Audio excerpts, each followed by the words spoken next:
এখন পাঠ করছি রবীন্দ্রনাথ ঠাকুরের পঞ্চভূত প্রবন্ধের অন্তর্গত প্রাঞ্জলতা।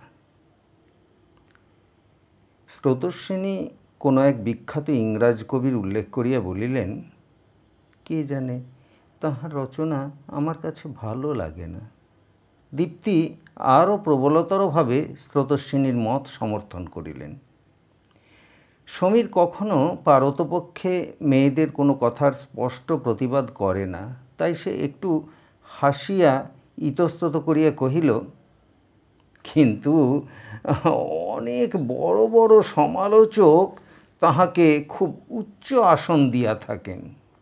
দীপ্তি কহিলেন, আগুন যে পোড়ায় তাহা ভালো করিয়া বুঝিবার জন্য কোনো সমালোচকের সাহায্য আবশ্যক করে না, তাহা নিজের বাম হস্তের কোড়ে আঙুলের ডগার দ্বারাও বোঝা যায়।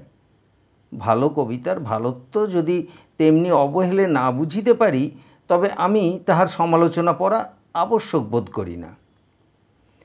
আগুনের যে পোড়াইবার ক্ষমতা আছে সমীর তাহার জানিত, এই জন্য সে চুপ করিয়া রহিল। কিন্তু বোম বেচারার সে সকল বিষয়ে কোনোরূপ কাণ্ডজ্ঞান ছিল না, এই জন্য সে উচ্চস্বরে আপন স্বগত উক্তি আরম্ভ করিয়া দিল। সে বলিল, এই মানুষের মন মানুষকে ছাড়াইয়া চলে, অনেক সময় তাহাকে নাগাল পাওয়া যায় না। ক্ষিতি তাহাকে বাধা দিয়া কহিল, ত্রেতা যুগে হনুমানের 100 যোজন লাঙ্গুল শ্রীমান হনুমানজিউকে ছাড়াইয়া বহু দূরে গিয়া পৌঁছিত। লাঙ্গুলের ডগাটুকুতে যদি উকুন বসিত, তবে তাহা চুলকাইয়া আসিবার জন্য ঘোড়ার ডাক বসাইতে হইত। মানুষের মন হনুমানের লাঙ্গুলের অপেক্ষাও সুদীর্ঘ, এই জন্য এক এক সময়ে মন যেখানে গিয়া পৌঁছায়, সমালোচকদের ঘোড়ার ডাক ব্যতীত সেখানে হাত পৌঁছে না। লেজের সঙ্গে মনের প্রভেদ এই যে মনটা আগে আগে চলে এবং লেজটা পশ্চাতে পড়িয়া থাকে। এই জন্যই জগতে লেজের এত লাঞ্ছনা এবং মনের এত মাহাত্ম্য। ক্ষিতির কথা শেষ হইলে বোম পুনশ্চ আরম্ভ করিল। বিজ্ঞানের উদ্দেশ্য জানা এবং দর্শনের উদ্দেশ্য বোঝা, কিন্তু কাণ্ডটি এমনি হইয়া দাঁড়াইয়াছে যে বিজ্ঞানটি জানা এবং দর্শনটি বোঝাই অন্য সকল জানা এবং অন্য সকল বোঝার অপেক্ষা শক্ত হইয়া উঠিয়াছে। ইহার জন্য কত স্কুল, কত কেতাব, কত আয়োজন আবশ্যক হইয়াছে। সাহিত্যের উদ্দেশ্য আনন্দ দান করা, কিন্তু সে আনন্দটি গ্রহণ করাও নিতান্ত সহজ নহে। তাহার জন্য বিবিধ প্রকার শিক্ষা এবং সাহায্যের প্রয়োজন। সেই জন্যই বলিতেছিলাম, দেখিতে দেখিতে মন এতটা অগ্রসর হইয়া যায় যে তাহার নাগাল পাইবার জন্য সিঁড়ি লাগাইতে হয়। যদি কেহ অভিমান করিয়া বলেন, যাহা বিনা শিক্ষায় না জানা যায় তাহা বিজ্ঞান নহে, যাহা বিনা চেষ্টায় না বোঝা যায় তাহা দর্শন নহে, এবং যাহা বিনা সাধনায় আনন্দ দান না করে তাহা সাহিত্য নহে, তবে কেবল খনার বচন, প্রবাদ বাক্য এবং পাঁচালি অবলম্বন করিয়া তাহাকে অনেক পশ্চাতে পড়িয়া থাকিতে হইবে। সমীর কহিল, মানুষের হাতে সব জিনিসই ক্রমশ কঠিন হইয়া উঠে।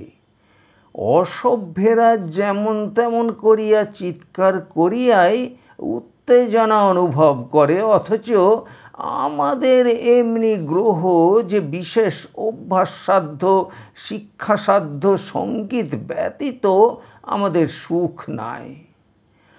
আরও গ্রহ এই যে ভালো গান করাও যেমন শিক্ষাসাধ্য, ভালো গান হইতে সুখ অনুভব করাও তেমনি শিক্ষাসাধ্য।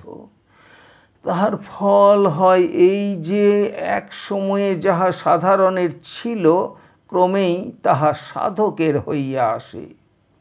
চিৎকার সকলেই করিতে পারে এবং চিৎকার করিয়া অসভ্য সাধারণে সকলেই উত্তেজনা সুখ অনুভব করে, কিন্তু গান সকলে করিতে পারে না এবং গানে সকলে সুখও পায় না। কাজেই সমাজ যতই অগ্রসর হয় ততই অধিকারী এবং অনধিকারী, রসিক এবং অরসিক এই দুই সম্প্রদায়ের সৃষ্টি হইতে থাকে। ক্ষিতি কহিল, মানুষ বেচারাকে এমনি করিয়া গড়া হইয়াছে যে সে যতই সহজ উপায় অবলম্বন করিতে যায় ততই দুরূহতার মধ্যে জড়ীভূত হইয়া পড়ে। সে সহজে কাজ করিবার জন্য কল তৈরি করে, কিন্তু কল জিনিসটা নিজে এক বিষম দুরূহ ব্যাপার। সে সহজে সমস্ত প্রাকৃত জ্ঞানকে বিধিবদ্ধ করিবার জন্য বিজ্ঞান সৃষ্টি করে, কিন্তু সেই বিজ্ঞানটাই আয়ত্ত করা কঠিন কাজ। সুবিচার করিবার সহজ প্রণালী বাহির করিতে গিয়া আইন বাহির হইল। শেষকালে আইনটা ভালো করিয়া বুঝিতেই দীর্ঘজীবী লোকের 12 আনা জীবন দান করা আবশ্যক হইয়া পড়ে। সহজে আদান প্রদান চালাইবার জন্য টাকার সৃষ্টি হইল। শেষকালে টাকার সমস্যা এমনি একটা সমস্যা হইয়া উঠিয়াছে যে মীমাংসা করে কাহার সাধ্য। সমস্ত সহজ করিতে হইবে, এই চেষ্টায় মানুষের জানাশোনা, খাওয়া দাওয়া, আমোদ প্রমোদ সমস্তই অসম্ভব শক্ত হইয়া উঠিয়াছে। স্রোতস্বিনী কহিলেন, সেই হিসাবে কবিতাও শক্ত হইয়া উঠিয়াছে। এখন মানুষ খুব স্পষ্টত 2 ভাগ হইয়া গিয়াছে। এখন অল্প লোকে ধনী এবং অনেকে নির্ধন, অল্প লোকে গুণী এবং অনেকে নির্গুণ। এখন কবিতাও সর্বসাধারণের নহে, তাহা বিশেষ লোকের। সকলেই বুঝিলাম, কিন্তু কথাটা এই যে আমরা যে বিশেষ কবিতার প্রসঙ্গে এই কথাটা তুলিয়াছি, সে কবিতাটা কোনো অংশেই শক্ত নহে। তাহার মধ্যে এমন কিছুই নাই যাহা আমাদের মতো লোকও বুঝিতে না পারে। তাহা নিতান্তই সরল। অতএব তাহা যদি ভালো না লাগে তবে সে আমাদের বুঝিবার দোষে নহে। ক্ষিতি এবং সমীর ইহার পরে আর কোনো কথা বলিতে ইচ্ছা করিল না, কিন্তু বোম অম্লান মুখে বলিতে লাগিল, যাহা সরল তাহাই যে সহজ এমন কোনো কথা নাই। অনেক সময় তাহাই অত্যন্ত কঠিন, কারণ সে নিজেকে বুঝাইবার জন্য কোনো প্রকার বাজে উপায় অবলম্বন করে না। সে চুপ করিয়া দাঁড়াইয়া থাকে। তাহাকে না বুঝিয়া চলিয়া গেলে সে কোনরূপ কৌশল করিয়া ফিরিয়া ডাকে না। প্রাঞ্জলতার প্রধান গুণ এই যে সে একেবারে অব্যবহিতভাবে মনের সহিত সম্বন্ধ স্থাপন করে, তাহার কোনো মধ্যস্থ নাই। কিন্তু যে সকল মন মধ্যস্থের সাহায্য ব্যতীত কিছু গ্রহণ করিতে পারে না, যাহাদিগকে ভুলাইয়া আকর্ষণ করিতে হয়, প্রাঞ্জলতা তাহাদের নিকট বড়ই দুর্বোধ।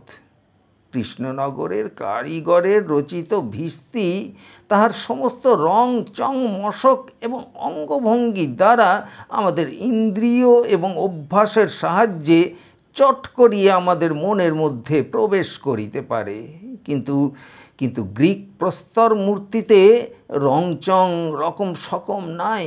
তাহা প্রাঞ্জল এবং সর্বপ্রকার প্রয়াসবিহীন, কিন্তু সরল বলিয়া তাহা সহজ নহে। সে কোনো প্রকার তুচ্ছ বাহ্য কৌশল অবলম্বন করে না বলিয়াই ভাব সম্পদ তাহার অধিক থাকা চায়। দীপ্তি বিশেষ একটু বিরক্ত হইয়া কহিল, তোমার গ্রিক প্রস্তর মূর্তির কথা ছাড়িয়া দাও, ও সম্বন্ধে অনেক কথা শুনিয়াছি এবং বাঁচিয়া থাকিলে আরও অনেক কথা শুনিতে হইবে। ভালো জিনিসের দোষ এই যে তাহাকে সর্বদাই পৃথিবীর চোখের সামনে থাকিতে হয়।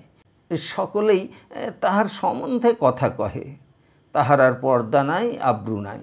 তাহাকে আর কাহারও আবিষ্কার করিতে হয় না, বুঝিতে হয় না, ভালো করিয়া চোখ মেলিয়া তাহার প্রতি তাকাইতেও হয় না।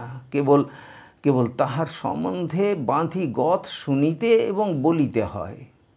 সূর্যের যেমন মাঝে মাঝে মেঘগ্রস্ত থাকা উচিত, নতুবা মেঘমুক্ত সূর্যের গৌরব বুঝা যায় না, আমার বোধ হয় পৃথিবীর বড় বড় খ্যাতির উপরে মাঝে মাঝে সেইরূপ অবহেলার আড়াল পড়া উচিত।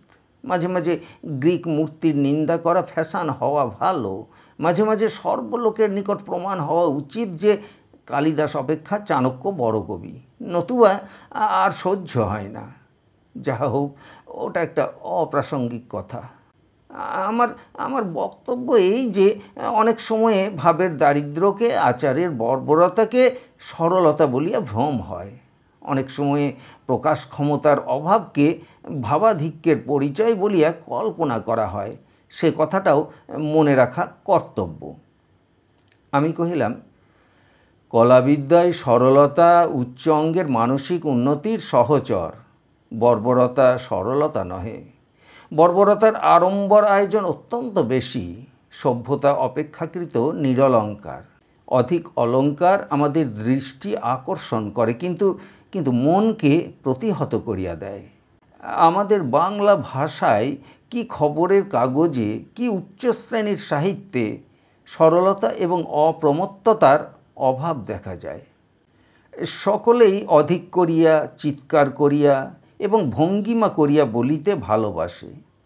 বিনা আড়ম্বরে সত্য কথাটি পরিষ্কার করিয়া বলিতে কাহারও প্রবৃত্তি হয় না। কারণ এখনও আমাদের মধ্যে একটা আদিম বর্বরতা আছে। সত্য প্রাঞ্জল বেশে আসিলে তাহার গভীরতা এবং অসামান্যতা আমরা দেখিতে পাই না।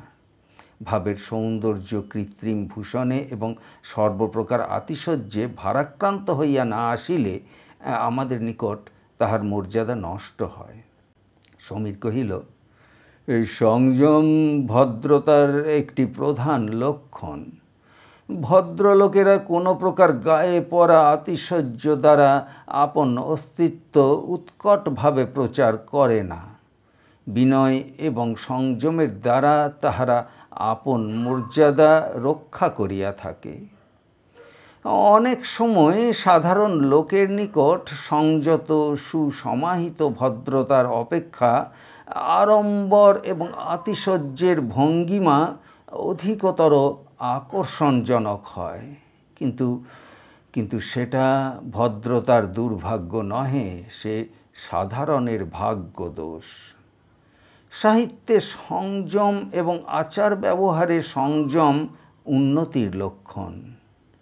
আতিশয্যের দ্বারা দৃষ্টি আকর্ষণের চেষ্টাই বর্বরতা। আমি কহিলাম, এক আধটা ইংরাজি কথা মাপ করিতে হইবে। যেমন ভদ্রলোকের মধ্যে তেমনি ভদ্র সাহিত্যেও ম্যানার আছে, কিন্তু ম্যানারিজম নাই।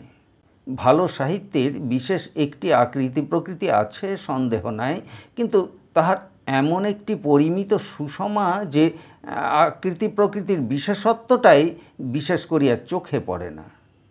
তাহার মধ্যে একটা ভাব থাকে, একটা গূঢ় প্রভাব থাকে, কিন্তু কোনো অপূর্ব ভঙ্গিমা থাকে না। তরঙ্গভঙ্গের অভাবে অনেক সময়ে পরিপূর্ণতাও লোকের দৃষ্টি এড়াইয়া যায়, আবার পরিপূর্ণতার অভাবে অনেক সময়ে তরঙ্গভঙ্গও লোককে বিচলিত করে। কিন্তু তাই বলিয়া এ ভ্রম যেন কাহারও না হয় যে পরিপূর্ণতার প্রাঞ্জলতাই সহজ এবং অগভীরতার ভঙ্গিমাই দুরূহ।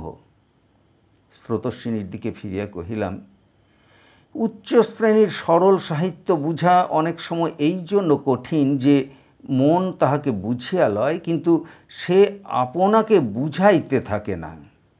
দীপ্তি কহিল, নমস্কার করি, আজ আমাদের যথেষ্ট শিক্ষা হইয়াছে, আর কখনো এই উচ্চাঙ্গের পণ্ডিতদের নিকট উচ্চাঙ্গের সাহিত্য সম্বন্ধে মত ব্যক্ত করিয়া বর্বরতা প্রকাশ করিব না। স্রোতস্বিনী সেই ইংরাজ কবির নাম করিয়া কহিল, তোমরা তোমরা যতই তর্ক করো এবং যতই গালি দাও, সে কবির কবিতা আমার কিছুতেই ভালো লাগে না। চৈত্র 1301।